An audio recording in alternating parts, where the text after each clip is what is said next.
Senator Cotton, please.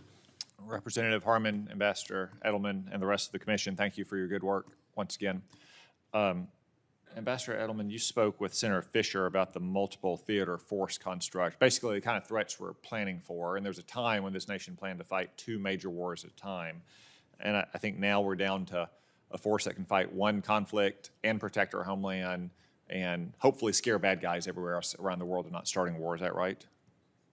That is correct. That's what the 2022 NDS describes. So that's what our national defense strategy says. Is the current force even capable of doing that, in your opinion? Putting aside what it should be capable of doing, which I'll come to momentarily, can it even do that? I think there are very serious questions about whether the force in being could actually execute the strategy. Okay. There's been some talk about this access of Russia and China and North Korea and Iran. You might add in a few other ancillary bad actors like Cuba, for instance. Do these countries have to get together in a secret diplomatic meeting and agree to carve up different parts of the world or to act in concert? Russia, you strike Ukraine. China, I'm going to hit Taiwan, and then Iran's going to go for the jugular in Israel. Do they have to get together like the Molotov-Ribbentrop summit and have a pact to act in concert together?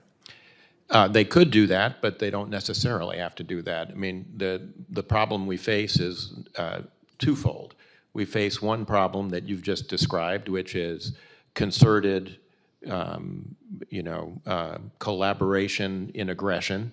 But there's also the potential of opportunistic aggression if something happens in one theater and one of the other actors decides to take advantage of it to do something in another theater. Representative Harmon, I see you nodding your head. Would you like to add your perspective? I totally agree with that. And we see that all the time. And I'm not sure if you were in the room, but one of the things that Ambassador Edelman said is that China is watching intently whether Russia can get away with its illegal invasion of Ukraine. And if it can, that would empower China, without a conversation with Russia, to move against Taiwan.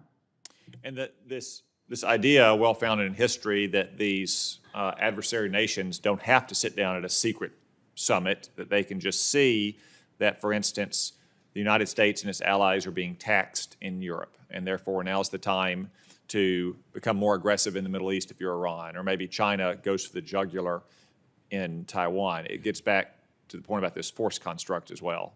What they also see is what the United States just says it's capable of doing, and the fact that it may not even be capable of doing that. Is that right? I agree. Yeah. And the word pivot probably should be retired. I don't think we can leave anywhere. I think we have to have an understanding of the threats against us, not just against regions, everywhere. And the whole idea of this multiple force construct is flexibility and having an adequate deterrence so we don't engage in more wars.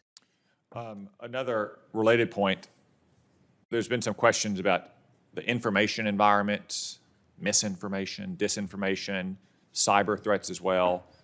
Those are important, don't get me wrong.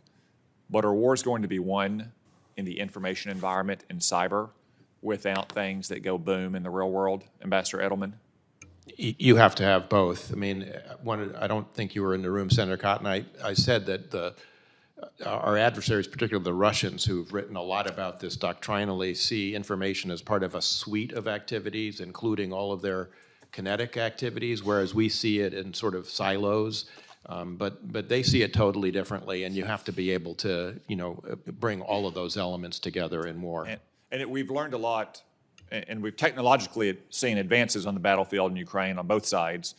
But isn't it the case that the most important technological advances are the advances that enhance the power of the things that go boom on the battlefield, the munitions, the aircraft, the drones, the interceptors, and so forth, not things that are just done from keyboards sitting back in Washington?